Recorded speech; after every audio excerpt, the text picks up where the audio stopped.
like business of war. And this is the accompanying caption. After more than a decade of Kenya Defense Forces involvement in Somalia, a total of 52 billion shillings has been spent on procuring weapons, combat equipment and equipping troops. But has the military intervention achieved its goals? 4,660.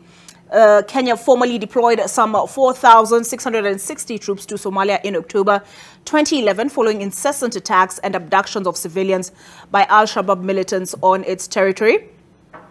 And Kenya recently deployed nearly 1,000 troops to the mineral-rich Democratic Republic of Congo at a cost of 4.45 billion shillings in the first 6 months. Since KDF incursion into Somalia, Kenya has suffered 3 major attacks at the Westgate Mall in 2013, Garissa University in 2015, and Dusit in 2019, leaving hundreds dead. By the end of 2022, over 52 billion shillings had been spent on procuring weapons, as I mentioned earlier, combat equipment and salaries to thousands of troops. And what else? Let's see what else is on the front page of the Daily Nation this morning. At the very top, Kindiki warns Raila on protests. Interior CS Kithure Kindiki has warned Azimio la Umoja leader Raila Odinga against threatening to resume protests if the planned talks at Bomas of Kenya do not go their way. He urged the opposition to allow dialogue to continue peacefully and accept the outcome. Raila Odinga did say that they could call on their protesters to stay home. NSSF Act, a new law unlocks 42 billion shillings for fund. More on that on page 7. As regards health, new COVID strain, a variant of interest. The World Health Organization has classified a new coronavirus strain as, quote, a variant of interest, but reiterated that it poses an insignificant risk to public health. Also on the front page, senators to push for compensation in U.S. A delegation of Kenyan senators is set to travel to Washington, D.C. next month to meet their counterparts in the U.S. Congress in a push for compensation for the victims of the 1998 bomb blast in Nairobi. And that is pretty much what is contained on what is covered on the front page of the Daily Nation. Let's take a look at the Business Daily. And this is it. Kenya-Tanzania trade war cuts. Kenya-Tanzania trade war cuts imports 30%. And this report by Constant Munda, if I could just look at the first few paragraphs on the front page there. And they read, Kenya's imports from neighboring Tanzania have slumped at the sharpest pace in 7 years. In a period renewed trade tiffs, so Nairobi bypassed Dar es Salaam to buy more from as far as Egypt. Official trade statistics show expenditure on goods trucked from Tanzania in 6 months through June plunged by nearly a third on the back of restrictions on cereal exports to Kenya. Tanzania imposed new guidelines on trade in grains between the country and its partners in the East African Community bloc in the review period, rules which largely restricted import of maize into Kenya. Also on the front page of the Business Daily, Kerry goes after another betting firm over 5 billion shillings tax bill, and this one is by Sam Kiplagat. The taxman has gone after another betting firm over a 5 billion shilling tax bill, intensifying the spotlight on the multi-billion shilling industry, which has come under increased scrutiny from the authorities for allegedly declaring incorrect taxes. Sportybet Limited has gone to court accusing KRA of hurting its operations by freezing its accounts in 6 banks and Safaricom paybill numbers over claims of unpaid tax amounting to 5 billion shillings. On the ticker, we have eyes on fuel price control as new formula to be unveiled. Kenya is expected to reveal the changes on the current fuel pricing formula before the end of this month, in changes that could have implications on what consumers pay. Advisors earn, I do beg your pardon, let me just zoom in again. Advisors earn 733 million shillings in Diageo EABL deal, and current account deficit falls on higher exports. Let's take a look now at the Taifa Leo. Mdadisi afichua waliofaa kutoa vifaa ujasusi walilegea kimakusudi kwa kutojua jinsi ya kufanyia kampeni baba. Raila alivyochezwa. There is a report we carried on Saturday, and this was also covered on the Sunday Nation. Taifa Leo puts it this way: Raila alivyochezwa. On the front page, we have the man in question, Raila Odinga, and Mutahi Ngunyi, political scientist. He lifted the lid on the goings-on at State House at the height of the electoral period last year. Imefichuka kwa huenda maafisa wa ngazi za juu katika serikali ya Rais mstaafu Uhuru Kenyatta walimcheza kiongozi wa Azimio la Umoja Bwana Raila Odinga kwamba wangemsaidia kutumia nguvu ya serikali kushinda urais kwenye uchaguzi mkuu wa Agosti 9 mwaka wa 2022. And I think I'll leave that there. So that is pretty much it on the front page of the Taifa Leo. Worth mentioning also is Weta hapa kufaulisha mazungumzo ya Azimio KK. Speaker asema atatoa mazingira mazuri kwa mjadala huo. All right, the Standard, and here we go. Front page of the Standard: U.S. hand in Ruto-Raila talks. And three images there on the front page. Most prominent, that of the Delaware Senator Chris Coons, who's been involved in Kenya's political situation, met opposition leader Raila Odinga and is set to meet President William Ruto today as the U.S. seeks lasting stability of its key regional ally. And also on the front page, devolution conference highlighted here, a 10-year wait to hit revenue targets. At the onset of devolution, counties' financial sustainability was an ideal. But 10 years later, counties still depend on national government to fund their budget, with none meeting own source revenue targets. Now some are hiking taxes despite tough economic times. I'm curious what my panelists will make of this particular report. 33.85 billion shillings money generated in counties in 2014. 50.5 billion amounts counties targeted to raise between 2015 in the 2015-16 financial year, but only got 35.02 billion. The numbers continue. We'll take a look at that in more detail once our conversation on devolution at 10 gets underway. And Kenyans in Mandera, they tell us at the very top here, Kenyans in Mandera stranded as travel costs rise. And farther down, doctors refix man's hand cut in domestic row. A team of doctors at the Moi Teaching and Referral Hospital in Uasin Gishu have reimplanted a hand chopped off during a family fight in 11-hour operation. And 40 students get Finland visas as education fund scandal rages. More on that on page 5. Let's quickly take a look at the front page of The Star, People Daily, and get started with the conversation. The Star: this is it. Dialogue. Raila Ruto meet U.S. Senator. An image there of Raila Odinga and the Senator Chris Coons on the front page. U.S. Senator Chris Coons, when he paid a courtesy call to Raila Odinga, Azimio leader, yesterday. Dialogue. Raila Ruto meet U.S. Senator. In August last year, Coons engaged in shuttle diplomacy between the duo to unlock the stalemate over the outcome of the polls. Same story as that on the front page of the Standard. Also on the front page here, Moi Hospital makes history, reattaches chopped off hand. And farther down, I see senators probe state failure to pay death statutory benefits of civil servants, state to grow NSF savings, stop external borrowing, says President Ruto. And James Orengo says, or rather has penned a piece on how devolution has changed lives. So more on that on page 16. We'll quickly take a look at it as once we begin the conversation. Front page of the People Daily to conclude with: hardliners threat to talks. All eyes on Bomas. Mudavadi fires salvo with claim there is no place for mediation. Kindiki hits out at Raila for saying new forms of protest still an option, yet Kenyans Yet Kenyans expect teams led by Kalonzo and Ishungwa and mediated by Obasanjo to come up with a roadmap that will resolve political rifts.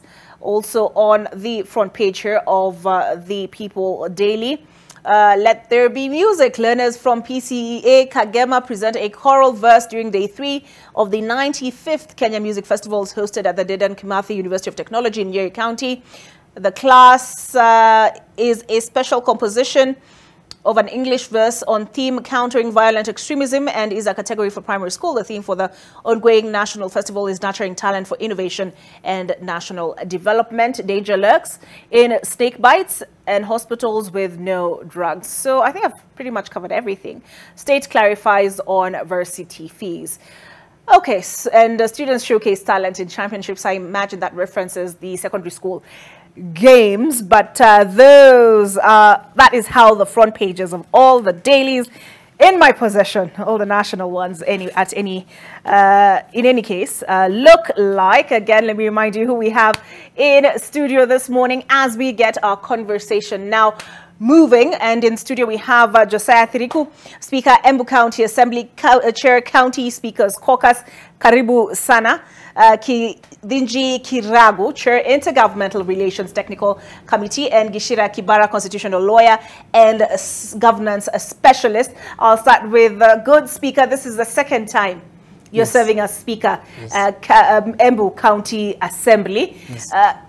Just, off the top of your head, what are some of the things you're celebrating about devolution at 10? Thank you so much. First is health. We've seen a considerable development of our health facilities, services that never used to be at the counties, that you only used to get at Kenyatta National Hospital, are now in our counties, ICUs, HDUs, cancer treatment and screening, things that even people used to go to India are now available in our counties. The second one is on infrastructure, county roads, tarmacking of roads, upgrading of roads to all-weather, street lighting, drainage, markets construction, livestock markets construction, all that. Things that were never done since independence. Today they've been done in the counties. In the field of agriculture, we've seen counties that have invested heavily in equipment to assist farmers in plowing land, assisting farmers with farm inputs, assisting farmers who are in groups in projects to do with irrigation, marketing of farm produce, all that. It has been a success. It has been a success. It has been a success. I think 3 is good. You've talked about healthcare. You've talked about infrastructure where roads is concerned. It is street lighting and all of that. And you've also talked about agriculture. And the development therein. So you say there is something to celebrate. Exactly. As we mark 10 years of devolution. One of the stories that touches on devolution on the front pages of today's papers has to do with the question of own source revenue. I believe it was the Standard. Yep, here we go. And several figures here. I think we looked at the first line. Second line is 40.3 billion shillings amount they collected in 2018 to 19, 64.2% in 2021-2022. The collections decreased to 34.44 billion, which was 64.2 of the annual target of 53.66 billion. This was a decrease compared to 35.77 billion generated in the 2019-2022 financial year. 28.77 billion control of budget report shows the 9 months of 2022 to 2023 counties raised 28.77 billion shillings from own source revenue, which was a decline compared to 27.09 billion generated in a similar period the financial year. So this report tells us that the county governments still rely heavily on disbursements from the national government. Just a couple of months ago, 2-3 months ago, the county governments were threatening to shut down. because they had not received their allocations from the national government. Just, your quick thoughts before we take a break in about 9 minutes or so, and now get into now thematic areas. Your quick thoughts on this particular report, and that question, just reminding you who we have in studio, Gishira Kibara, constitutional lawyer, governance specialist. Thank you very much for this opportunity. Yes, we have reason to celebrate devolution. A lot has been achieved, particularly in the area of governance. But what we need to appreciate is that there is a constitutional design that already provides that the bulk of the revenue will be generated by the national government. So we should not lose sight of that fact, that the national government under the Constitution is the one that's empowered to collect most of the revenue and is supposed to ensure that the counties get enough funding for their operations. That does not mean they should not generate their own revenue, but you must also appreciate, even in terms of generating your own revenue, you need capacity. Capacity to collect the revenue, capacity to safeguard the collected revenue from theft, capacity to ensure that it's efficiently used.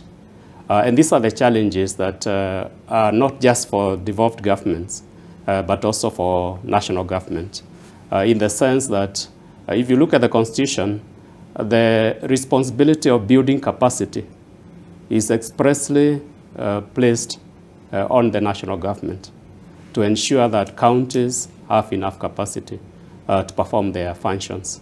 And part of actually the main reason why the own revenue is not properly collected is lack of capacity and also integrity issues. And integrity issues also are tied to capacity issues, in the sense that you must have enough systems to protect your revenue from being stolen. For you to be able to protect your revenue from being stolen, the systems themselves must be solid. The people who are appointed to those positions must be responsible people of integrity. But you'll find in a lot of counties, for instance, the issue of digitizing services, ensuring that there is no human contact with the revenue collection process, that has not been done properly. If you take the case of Nairobi, for instance, there was a time parking was dealt with, and you were able to pay your parking without having to deal with those yellow-coated agents. But again, we reverse back to that. Has it changed? There seems to be confusion in the sense that it's not easy at all for you to know how you're going to be able to park. If you take, for instance, the case of Thika, you go there and you want to park and you just use your phone and you're able to park without having to look for anybody, or for any agents, or go through a complex process of registering or anything. So part of the revenue collection effectiveness will depend on the systems for collecting the revenue and the systems for protecting the revenue from theft. All right. I was just flipping through the Star, and this is the editorial cartoon this morning. It's on page, you should have a copy there, page 3. And it's President William Ruto anajaribu kukaza mshipi hapo, mshipi ya counties. Happy birthday, but wanaambiwa wakaze mshipi ya cake there with a candle, 10. Marking 10 years of devolution. All right, at this point, let me invite Kithinji Kiragu, Chair, Intergovernmental Relations Technical Committee, to make his inaugural remarks on a light note. But where are we with the transfer of functions? Kila kitu yenye inafaa kwa counties ilikuwa transferred. Yes, but let me, I think, make also a very important rejoinder to where we are in terms of what the Honorable Speaker and my eminent professional here, Mr. Kipara, have said. One is, I think, just on the issue of the revenue, to say that, I mean, as Mr. Kipara has said, the Constitution expects, it is not that the national government gives counties money. It is just that the money from consolidated fund is shared between the two levels of government. I think to many people that is very important, that it is not one giving the other. It is just that there is a national revenue fund, consolidated fund, which has to be shared between the two levels of government. The second thing which I think is important as we talk about own source revenue is that, of course, we must not lose sight that, taxation is at the center of politics in democracy. And therefore, with the very, very many important points which Ms. Kibara has said, it is important to appreciate that also part of the problem of taxation is what, for the county governments, is what the national government is facing at the moment. That there's generally there is resistance. There is always a big constituency of citizens who don't want to pay tax. And therefore, to that extent, even as governors take their bills to the county assemblies, I'm sure there will be some MCAs who will be saying, no, can you please reduce this? Why do you want to do it? So these are issues which, so it is not a simple straight line, and I think it is part of the conversation which even at the local level, at the county level, needs to be held, so that, the social compact between the citizens of that county and the leadership, including therefore the county assemblies, they all need to go together. The executive, led by the governor, the county assembly, and the citizens have to go, all the three of them together, to agree that we need to raise taxes to do the following, to improve our services. Until that happens, until there is that trinity of social compact, then it will be very difficult for revenue to be raised on a sustainable basis. Otherwise, you take the populist view and then things don't work. And that, I think, of course, is, as I say, it is a case, of course, you can see His Excellency President William Ruto trying to raise taxes and his government, and the very clear agenda, but there is resistance. So there is that aspect of it. Now, in terms of where devolution is, I would say, I would just echo the point. I'll ask you to pause there so that we come back with that, because I need to take a break.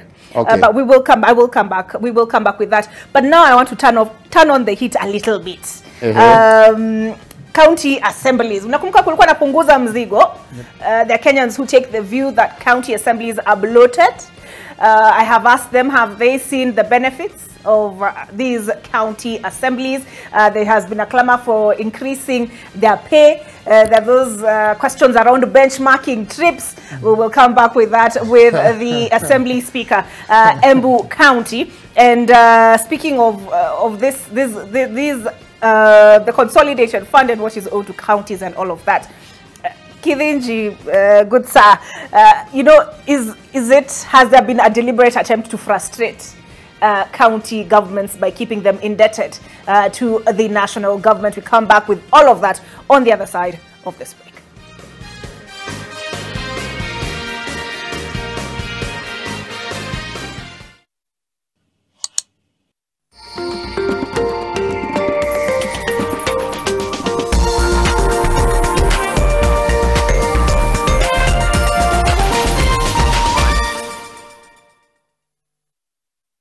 Get ready to have your mind blown. Leg out. Nameless Dania Nyumba, and you're checking out Kwetu Mix. Dania Kwetu Mix, this is Mercy Walker official live on NTV. Keep it up. We're bringing you the hottest show in town.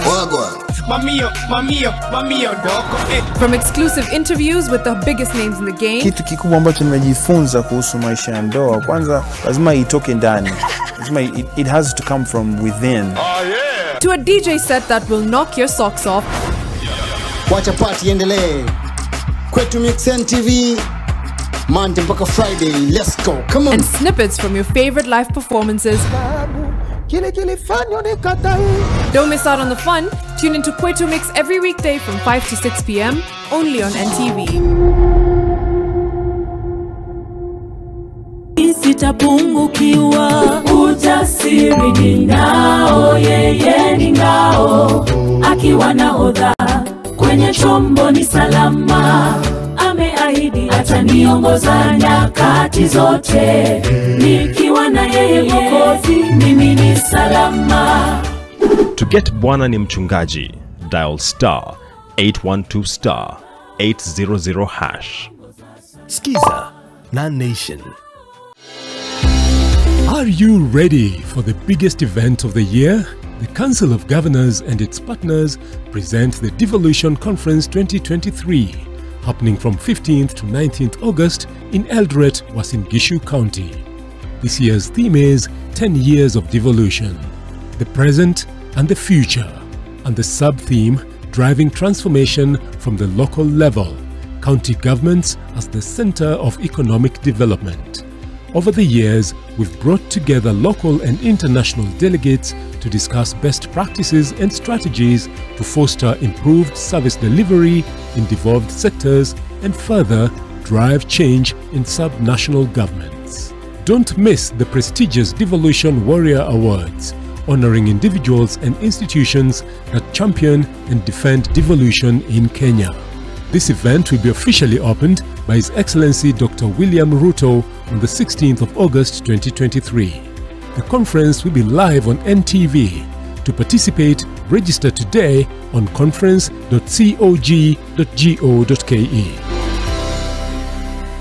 Mosa hizo. Nani nani? Unajua deal na mimi. You're treading on dangerous ground. Nakuuliza unawajua? Kevo bana, pole pole, jo ni dem. Udem anajua kitu. Mzee mlango ndio hii. Mbeni kilo 2. Ni jina na gani? Oya TJ. Mabubu fire huku nje tuende. Is this where you're throwing money down the drain? How? On these cleaning products. Impossible. Harpic 10X. While other cleaners blow away, Harpic 10X's viscous formula in only one round of application gives you sparkling, clean toilet. Harpic, 10 times better cleaning than other cleaning products. And great savings too.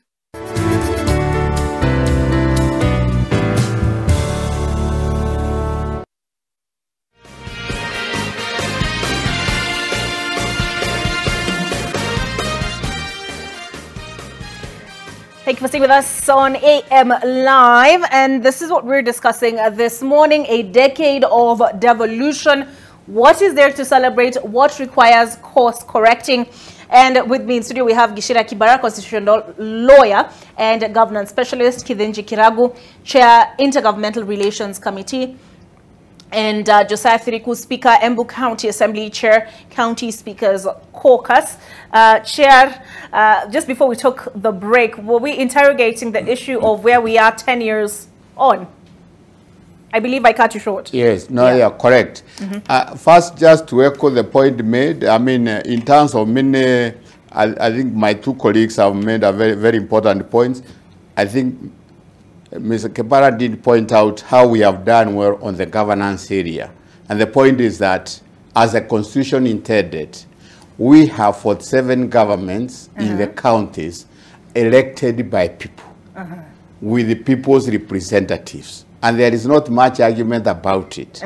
So, which was one of the important, of the two important objectives of devolution, that people have some level of own self-determination in terms of development and so on. And we have got the governments, and you have seen in many counties and in most counties, people here feel they have their government, and people feel that development is to a great extent now also in their hands. That's a big success. I mean, has been more successful actually than we thought when devolution started.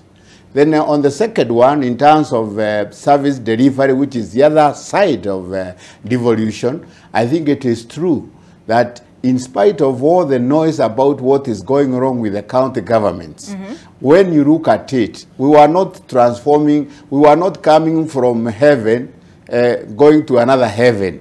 You know, we were coming from a bad place, trying to go to a good place. And I would say the journey is properly on course to go to a good place.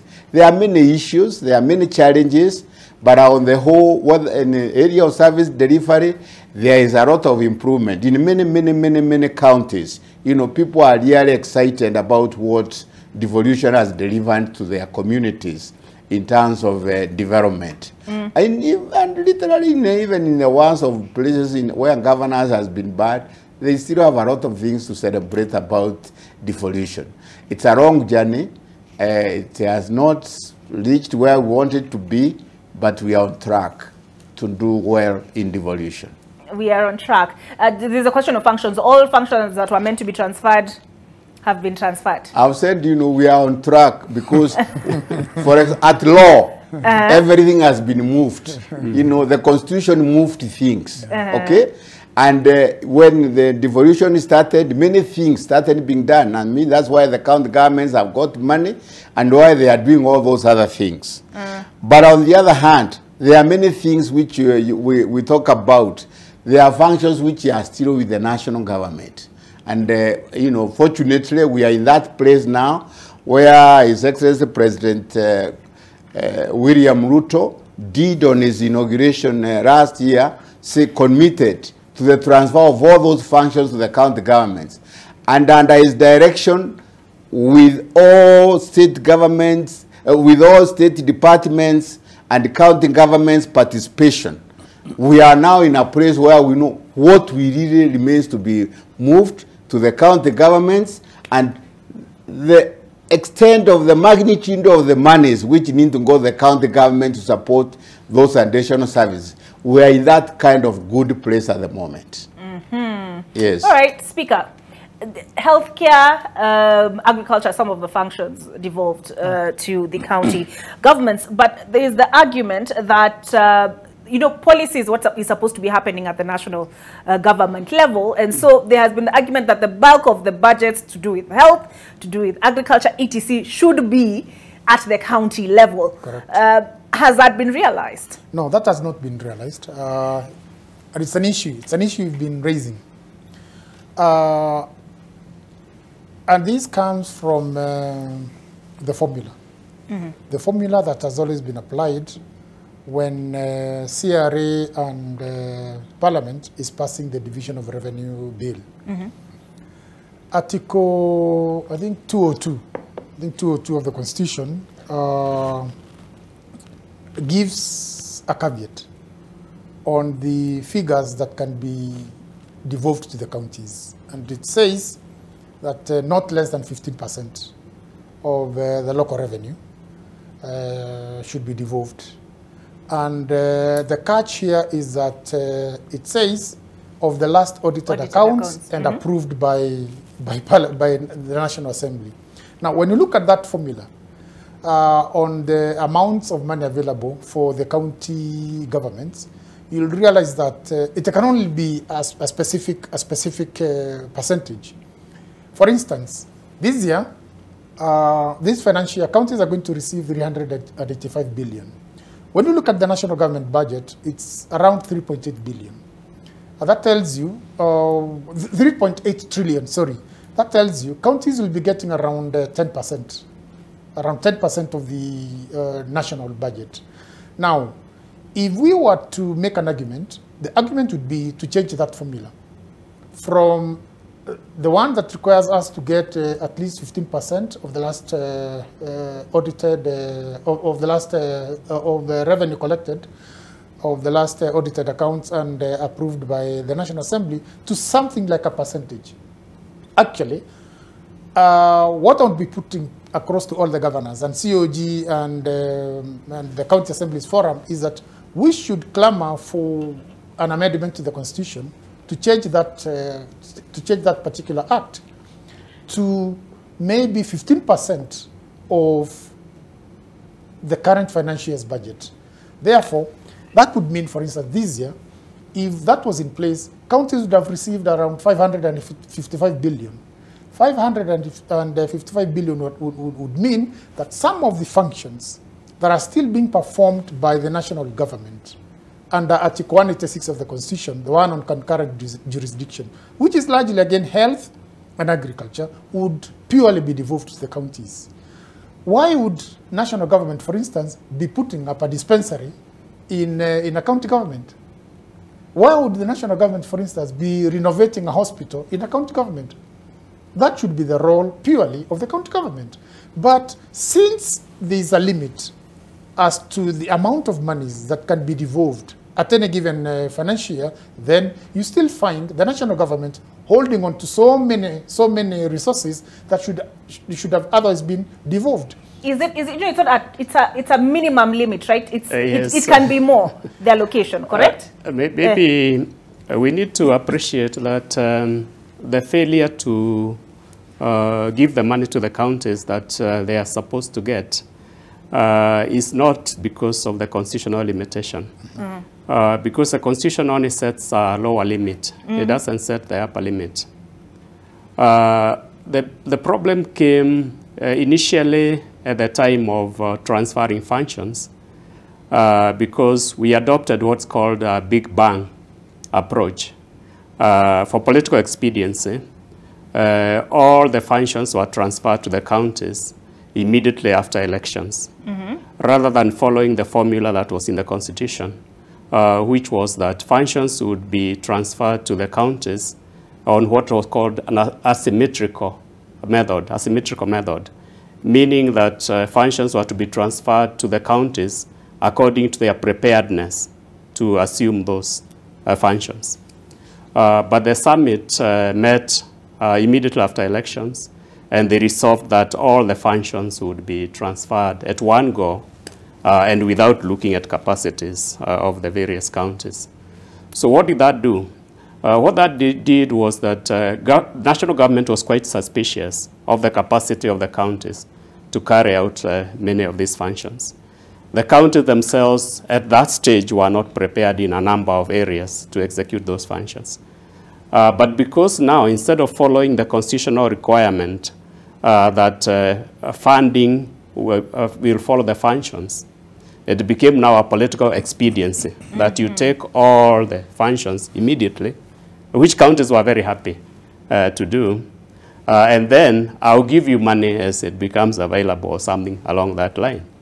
Because they now agreed to operate at the mercy of the national government, rather than first costing the functions, because that's what the 3-year period, which was given by the Constitution for the transfer of functions, was giving enough time for the functions to be costed so that you know, when I'm given health, this is the cost of delivering those services, and this is the money I need to be given.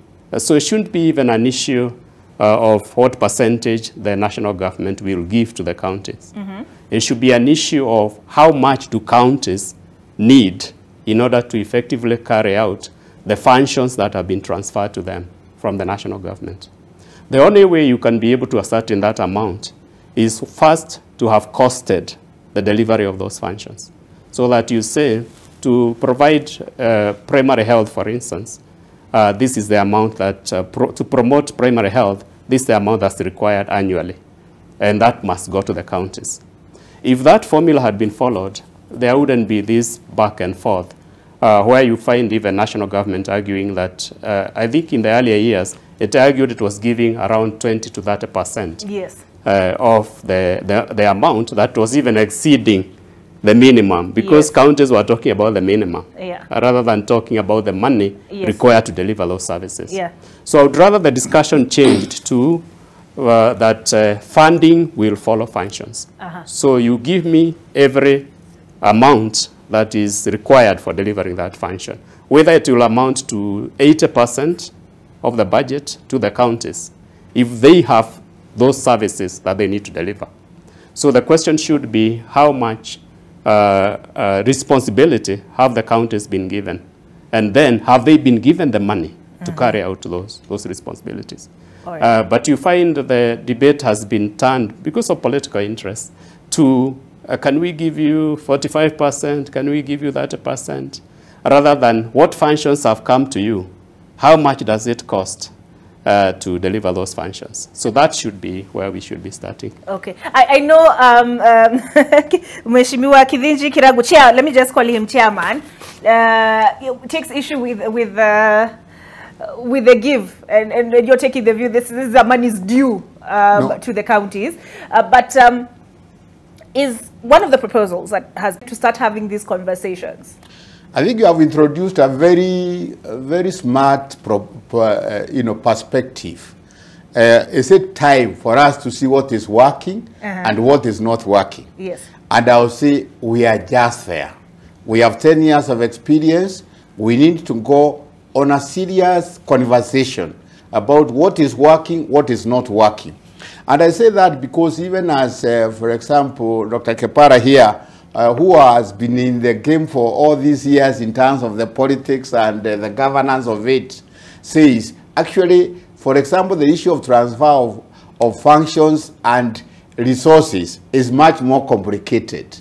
And I say that because, for example, recently we had a major exercise in just costing a simple, what is relatively simple, the library services. And we can see the experiences. But let me even just start from one point. I mean, the Constitution expects that wouldn't cost the functions. One of the facts about it from an economic fiscal point of view is that actually, at the moment, between what the county government spent and what the national government spent in the ministry and the counties, there isn't enough budget, all right, okay? If you costed what we needed to do by what health standards, by what Africans have agreed in various fora as a continent to spend on health, I think 12%, the budget doesn't cater for it. Therefore, costing also wouldn't be a problem because maybe the county governments would be asking for more money than even what is there in the counties and what is there in the ministry. Are we together? And that is just health. And if we did the same, it would be the same in agriculture. And therefore, for us as the Intergovernmental Relations Technical Committee, we now talk about budget rationalization. A more rationalized way of splitting resources between the county and the national governments, so that the national government gives away that which it has, but it needs to go to county governments, and the county governments can do, where county governments try to also to raise their revenues so that they can do better with more resources than what we are transferring from the ministries. So it's a little more complicated, and that is therefore part of the conversation which is needed now to agree, you know, how we are doing this and doing that, these things. Or even I'll give a different example. When we started the devolution, there were, you know, nurseries and so on were handled by parents, church, and so on. There were no, you know, nursery schools or pre-unit schools which were run by the national government. If you were to cost that functioning now, and the county governments are spending a lot of money, actually, after health, almost all their money go to ECD education. That one had never been costed. Therefore, the county governments, I mean, if they were to cost it properly, it probably would be much more than they can manage. And at the same time, of course, the national government itself says it doesn't have enough resources to move its own programs. So the conversation is needed. What I can say at the moment is that I think, as I indicated, we're in a good place. We now know the extent to which we need to reach the national government for resources so that those activities can be done at the county level as the Constitution demanded.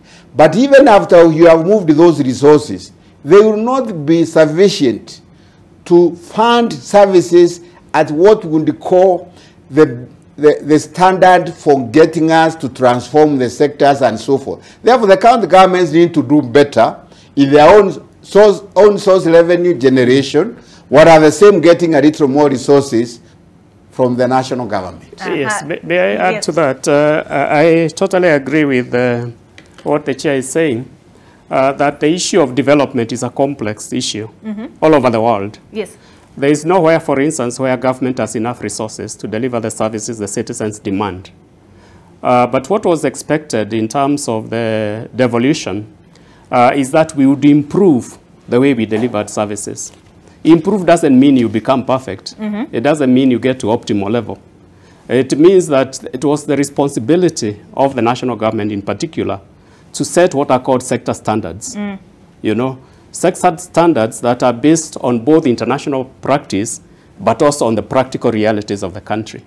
So that you're able to say, for instance, if it's infant mortality, what are we targeting? Then you say, if you're targeting this, these are the resources we need for this. then you now are able to say whether this service is being delivered by the national government or the county government, the minimum you need to deliver these standards, sector standard, is this amount. You know, if for instance you want a hospital for every 5 kilometers, in every 5 kilometers of the population to the population, then you say that requires this amount of money to deliver. So we are not saying that costing of functions is easy. It's extremely complex. But what we are saying is that you can set minimum standards that are achievable in service delivery, and you can, on the basis of that, be able to say, I'm giving this function, devolving this function, or assigning this function to this level of government, but this is the kind of service I expect to be delivered, and this is the costing of that service. The challenge now is we are dealing with what's called historical costs.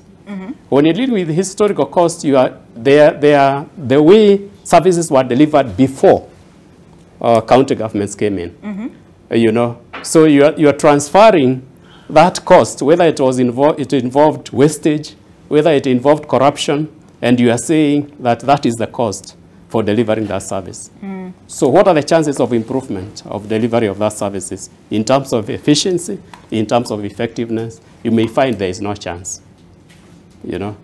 That's a dire prediction. So what basically we are saying is devolution was not for the sake of it. It was for the purposes of having more effective service delivery and having people in charge of their affairs. So we were delivering, we were devolving both resources and power to the people, you know. But the challenge you have right now is, obviously, power is sweet. Nobody wants to surrender it. So those institutions and those individuals who are performing these functions at the national level, many of them don't want them to go to the county level. Because budgets in the civil service, and I've worked in civil service, are power, you know, because that's where tenders, for instance, come from, you know. So it means that even if I know this service can be delivered better at the county level, and I know the Constitution requires it to be transferred to the county level, I'll look for all kinds of excuses of why that cannot go immediately. The more I delay, the better for me, you know. So really, we must call these issues to order. We must be able to say service delivery must be against known standards, you know, and must be against known costs, you know. And that should be the next level we are going in what Chair is saying. Because what Chair is saying is the right thing. It is for the two levels of government to sit and agree that this is the way these services are supposed to be delivered. And the Constitution has already said who the services belong to, you know. So the ones that belong to the county government must be delivered without excuses, you know, because they are already late. They were supposed to be delivered 3 years after the new Constitution and elections following the new Constitution, you know. So I think that's really where we should be starting. As we go to the conference, let us discuss what standards do we want to maintain, how much do they cost, who should be delivering what services, and where are those budgets for those services. Chair, Wakili amewasha moto. Now, earlier on, Wakili mentioned something to do with the funding, the funding of the functions. Yes. But I'm happy he has finally talked about the resistance. This is what is happening. When CRA is coming up with the formulas, normally it gives an overview of what it is, of what it has considered. And in its consideration, it looks at what Wakili is saying, what has been devolved, and how do we fund it. But the national government hides under that formula and says, in as much as this is devolved, in as much as we need to fund these in the counties, the maximum amount of money we can give is this figure. And that is why you will find, for instance, the Ministry of Trade is putting up markets all over this country. Why should the National Ministry of Trade be putting up markets? That is the role of the counties. But that money, in as much as it is the function of the county government, that money was not devolved. That money was left at the national level. Back to my point, why should the national government be putting up dispensaries? It should be putting up referral hospitals. But we still find the national government putting up dispensaries in the counties. The issue of capacity and the preparedness, I can tell you, and he has rightly put it, that devolution was about resources and power. Resources include personnel. This personnel was largely in the national government. And what would have happened was to devolve the personnel in the national government to the county governments to assist the county governments in coming up with policies and plans and implementing devolution. However, again, that never happened. So you still have a lot of idle resources lying somewhere in the national government, whereas they should be in the county governments. Look at what they have devolved. The last thing they have devolved is library services. In Embu, they have devolved library services and given us 8 million. Now, library services and giving us 8 million out of a budget of around 7 billion. And you expect now the county to use 8 million to go around the county, implementing maybe some program on reading and studying and whatever the library services do. And you are saying the 8 million that you've given to us is not even enough to run the headquarters of the library services in Embu town. Yet we need to devolve. You see, once you've devolved a function, it doesn't come to the county headquarters. Once you've devolved a function, it should be decentralized. Okay, it should be decentralized to the most decentralized unit that is applicable. Therefore, if you bring us 8 million in Embu and tell us library services now are needed in every ward, that would be 100 million plus. And that is what you're saying, that you will devolve a function, but you're not funding it. You still find, for instance, in the Ministry of Health, why should the Ministry of Health be handling malaria issues, TB issues? Those should be devolved to the counties, so that at the national level, what they are left with is the policy, the international standards that Chair talked about, to ensure that the counties are operating within some platform of nationally and internationally accepted standards. But they should not be the ones implementing programs and projects that are devolved. Look at the CAIP, these industrial parks. That should be with the counties. But look at it. It is the ministry that is implementing. Look at roads. Okay? Chair here will tell you, bodies like Kenya Rural Roads Authority should now be with the counties. But you still fight carer at the national government. Reason being what Wakil has talked about, the interests. Somebody knows if you take carer out of the national government and devolve it, someone will lose the resources that he was enjoying in terms of the projects that carer implements. That is where the problem is. And what you're saying is deal with the issue first. Deal with the issue of funding, so that at any given time we shall say, these financial counties should get 600 billion for what functions. We go to the functions that are Schedule 4 and say, all these functions that have been left to the national government should all be devolved, and this is the funding. And our problems will end there. All right, but, and Cha, I'll come to you to respond. There's a colorful way the Deputy President put it. There's a time he met governors and he said, even if you pull down our trousers and whip us, there is no money. He talked about the Commission on Revenue Allocation, and they had recommended, I believe, 407 billion. Yes. That was cut back by the Senate majority vote to 385. So, you know, when you have the government, the national government saying, we are not going to borrow, and so we must live within our means, where do you expect this money to come from? That CRA tells you that CRA had already costed what should actually go to the counties. But the national government comes and says, no, there's no money, please, we are not going to borrow. All those are excuses, right? I'm telling you, the difference between 407 and 385 is not even, I think, is not even much, right? But That difference in that funding, the few billions that were withheld by the national government would have done wonders in the county governments. And I wish we went professional in the way we do things, such that we leave politics out of issues. I can tell you, the denial of the few billions by the national government was not on policy. It was politics. So that some resources are left at the national government to allow them run a few things, knowing that this money should be the counties, but let us keep it and hide somewhere under the formula. That's where the problem is. All right. Chair, you have a response. I think I'd like to, Honorable Speaker's point is, there is a point he is making, but let me say, because I was privy to this whole discourse. You want to call the Speaker to order? Not yet. I'm not a Speaker, so I can't call anybody to order.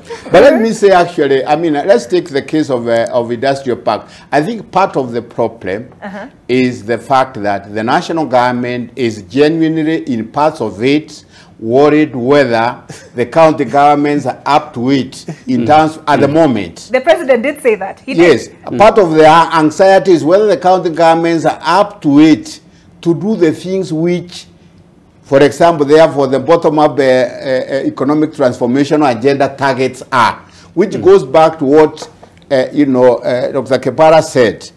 Until the two levels of government sit together and deliberately and seriously plan together and set targets together, these problems will always be there. And I give the case now of the parks, which says, okay, the industrial parks and the market should not be done by the national government. But you know, the bottom-up economic transformation agenda has certain targets. Now, they are worried. If they leave the county governments to do these things on their own, some of them will not deliver. And at the same time, the president is answerable to all Kenyans for what is not delivered. Therefore, until there is a conversation, a genuine conversation between the two levels. Now, that conversation has to take place at the sector level. And therefore, on the way forward, we hope, for example, therefore, the Ministry of Trade, responsible for policy, for sector strategy, for guiding and capacity building for the county governments, they sit together and agree, as Dr. said, this is where we want to take our manufacturing sector. These are our targets, okay? And to get to these targets, we need to do the county aggregation and industrial parks, and they are going to cost us 10 billion, okay? We need to develop markets, so many markets at this level, at ward level, at the county level, and they are going to cost so much, okay? Now let us agree. This is the budget this ministry has been given in the context of the overall economic management of the economy in terms of development.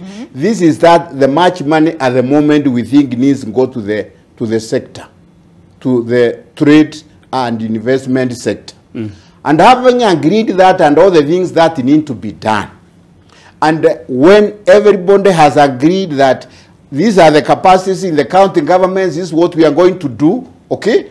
Now, let us do this together.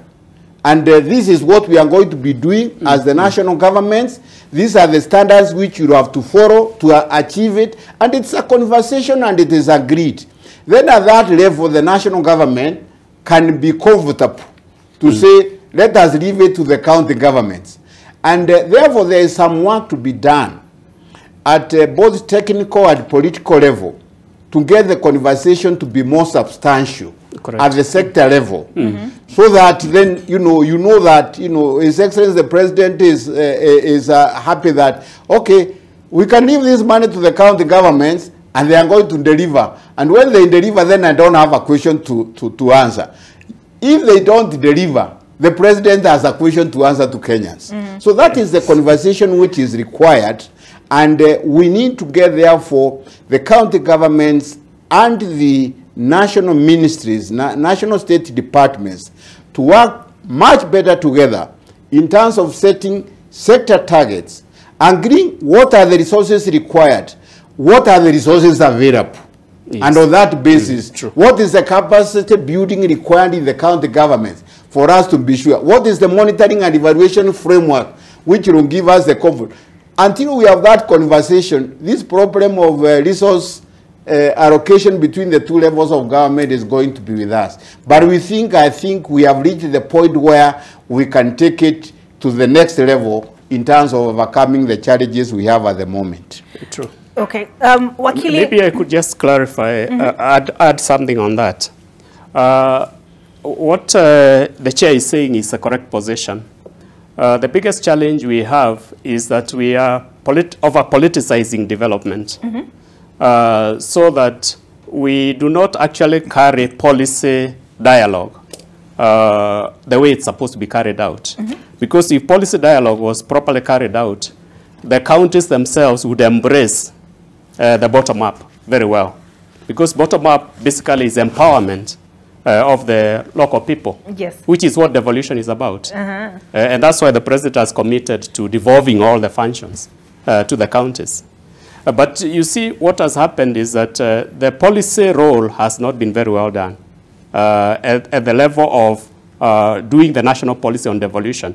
For instance, I know, because I was involved in a lot of the early stages as the PS for Ministry of Justice, on what ought to have been done to ensure that the ground is laid for proper devolution, you know. And part of that was civic education, which was never carried out. Despite having a proper national framework involving all ministries to do civic education so that people would understand what was the role of national government, what was the role of county government. Without that, then people continued with the old bad habits of Baba na Mama approach to development, you know, where money is thrown at problems rather than looking at the problem and intervening according to the need of that problem. Is it a legal problem? Is it a policy problem? Is it an administrative problem? Or is it a financial problem? You know, so issues of proper planning and proper implementation of projects is one of the biggest challenges we have in this country. So you have a lot of wastage and a lot of white elephants, basically called legacy projects. You know, all those kind of things. Whether it is the MCA or the MP or the governor or the president, all of them want what are called legacy projects. You know, where you're really saying, this is mine, rather than this is for the people, you know. So we need to have a serious dialogue at the national level and agree that development should be, as far as possible, be carried out professionally, be carried out on a knowledge base, you know, so that, for instance, sector standards ought to have been set and implemented a long time ago, so that it is clear when we say we are building markets, how do we build markets? Or what's the criteria we need? Otherwise, you have markets where there's nobody, and we have many of them. You know, a market has been built, people are literally being forced to go and occupy the market because the basic work was not done in terms of policy, in terms of data collection, all that kind of thing. So what then that does is you have this very demanding population. Even when there is an economic downturn like now there is, and that is what the chair was indicating, we must appreciate, for instance, the economy is not doing well at the moment, and therefore the kind of finances available for delivery of services are constrained, and therefore we must be more efficient and more effective in the use of finances. Right. Can I add one very small angle, because I want to bring in the county assemblies into this. Okay. And let us just use the example of the what the government is doing now with the county governments in terms of the county aggregation and industrial parks. Yes. One of the fears, for example, therefore, of the national government. The county government, you know, at the moment we can only do one good park per county, given the resources of the country. If that money was given without being earmarked by the national government to the county governments, one of the debates which will be taking place at the county assembly is whether, where is this park going to be? Is it going to be in my ward or not in my ward?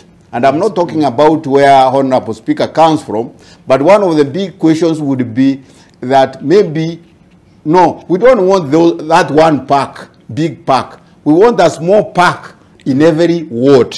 And actually, that is one big issue which now has to be resolved in terms of how we go forward. And therefore, even after the conversation has taken place between the national and the county government at the executive level, there is a place where the county assemblies must come in. Otherwise, it will undermine the national development strategies. Because you have agreed that you need to do parks, but the MCAs want this money. I think it is 250 million the county is producing at the moment, for example.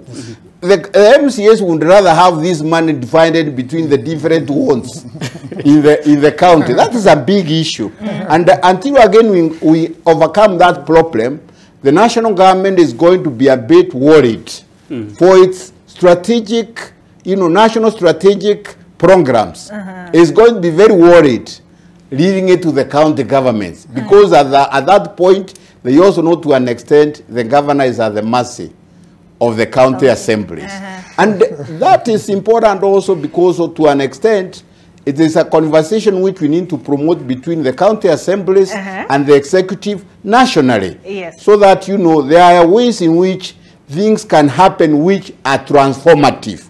Because again, if you split the budget to small things at the county level, then you can't have transformation in a county. And that is an important part of the debate that is needed in the country. Okay, and I want us to take a break, but we'll come back with you, Speaker. But it's interesting because I remember the president, when there was a press briefing that he held at the State House, and he said for the industrial parks, there would be a standard blueprint and a standard budget, because he was concerned that if each county government undertakes its own, then the budget would get inflated, But we come back with that on the other side. On the issue of bad manners, devolution of bad manners, corruption is a big issue, concerns around corruption, and also concerns about kwani MMC wanajishughulikianga tu peke yao, mambo ya benchmarking trips. Umesikia Speaker, mambo ya wanataka gari, they want to live as lavishly, it has been argued, as their counterparts at the national legislature. But also on this, accompanying this editorial cartoon, and this is the what? This is Corridors of Power. They tell us a county boss serving his first term in western part of the country is said to have turned himself into an entrepreneur, with his mistress fronting a number of companies behind the multi-million tenders in the devolved unit. The man, who campaigned on a platform of reforms, is apparently dishing millions of county tenders to the mistress, who is no stranger to controversy. Senior county officials who have got wind of the underhand dealings are now set to have a word with the county's first lady, just to stop the rip-off that they believe will make the man a one-term governor. Issues of corruption at the county level coming up on the other side of this break.